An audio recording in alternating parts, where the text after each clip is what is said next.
Welcome back to Ladies of Another View on Back, and I want to welcome back our guest, Scott Shepard. He is the director of the Free Enterprise Project, which is a project, one of many, with the National Center for Public Policy Research. And I really encourage people to go to their website. We get a lot of guests from them, especially from Project 21, because you got so many sensible people there, and I know that you're a fellow with them. So if you go to nationalcenter.org, you can learn more about them. And can you tell us, what is this ESG? You mentioned ESG, and it is like the report card that all the corporations are afraid they don't want to get failing marks in their report card. So it's controlling them. So I want to know, what is it, and why are they so afraid of it? Well, ESG technically stands for environmental, social, and governance. And the lie that's been told about ESG for years is it's just doing well by doing good. If you do the ESG things, your company will make more money and the world will be a better place for everyone. Now, that's patently false, because what ends up getting pushed under ESG, the three primary things, as I think I mentioned before the break a little bit, is equity-based discrimination, which is to say discrimination against the scare quotes non-diverse, decarbonization on political schedules, which means moving to expensive and unreliable energy, and by the way, constraining our individual family and personal footprints, carbon footprints as well. Well, I mean, the heads of the CEOs get to keep their private jets. We have to constrain our lives further and further and further to cut carbon. And the third one is to take the leftmost possible position on all these really flamingly hot button social and political issues. And so instead of doing well by doing good, it's doing left at the cause of destroying company value and basic American liberties. And so what you see is banks and the investment houses, I mentioned Larry Fink, BlackRock, also Ron O'Hanley, and State Street, Vanguard, have begun using ESG scores to decide how much credit can be offered to companies, what the interest rate will be, how much equity from other people's investments. Remember, other people investing with BlackRock, how much of that other people's money gets to go to these companies, whether they can get insurance, what the rates of insurance will be. And so that's why companies are afraid of it. But in order to get a high ESG score, again, you've got to adopt the whole of it. Now, notice that the two big ESG goals, equity-based discrimination and political schedule decarbonization, Larry Fink says, oh, we're not woke, we're not partisan. But the two things that he forces companies to do are the same as the two whole of government initiatives of the Biden administration. So what ESG is a way to force companies left in order to get access to credit, get access to capital. And the whole thing is just a giant political maneuver by this conglomeration of left-wing government working with left-wing CEOs to constrain our lives and constrain our futures while they live as a class of essentially a global class of nobility. But Scott, isn't that illegal? I mean, that sounds illegal to me, to force somebody to make changes just so they can survive or just so they can get a loan. Why should I have to believe X, Y, or Z, or that the sky is purple to get a loan at a better interest rate?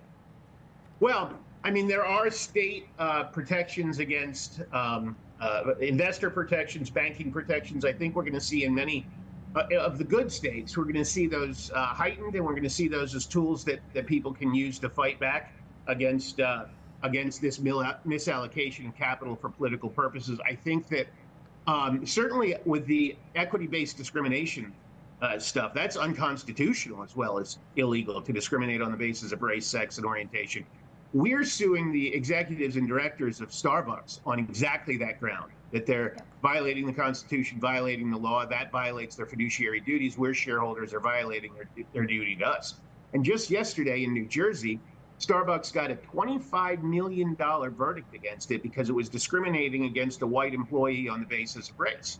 I think we're going to see a lot more of that around the country. We're certainly going to do it from a shareholder point of view, but I think we're going to see more demands by employees who've been discriminated against, because a lot of these companies, Starbucks, Levi's, McDonald's, a whole list that would surprise you, they very aggressively, now there's less of this, they're taking some of this down, but have been very prideful about saying, yes, we discriminate in favor of the groups that we call diverse, which means necessarily discriminating against the groups that they don't honor with the labor force. And so I think we're going to see a lot of lawsuits. I think we're going to see a lot of, I hope we're going to see a lot of executives fired for violating the Constitution. And they're going to go down in history along with the Klan and other people who have discriminated on invidious grounds in the history of this country. So that's something I want to, like, as these woke CEO, liberal activists that are trying to make sure their ESG score is, top notch, like you said, are they're violating civil rights law. So what, as like an employee, what do we watch for? And then what do we do if they are violating those rights? Well, if you see, they can't make employers can't make workplaces hostile on the basis of race, sex, and orientation. So if you're told in an employee training that white is evil in some way, or men are toxic but women are to be celebrated, well then that violates the law. Certainly, if they're hiring and promoting on the basis of race, sex, and orientation instead of merit, that violates the law. That violates the Constitution. Now, after that $25 million verdict the other day, there's all sorts of reasons, if you see it, if you can document it, if it's happened to you, to go to court and get your pound of flesh out of the company that's done that to you.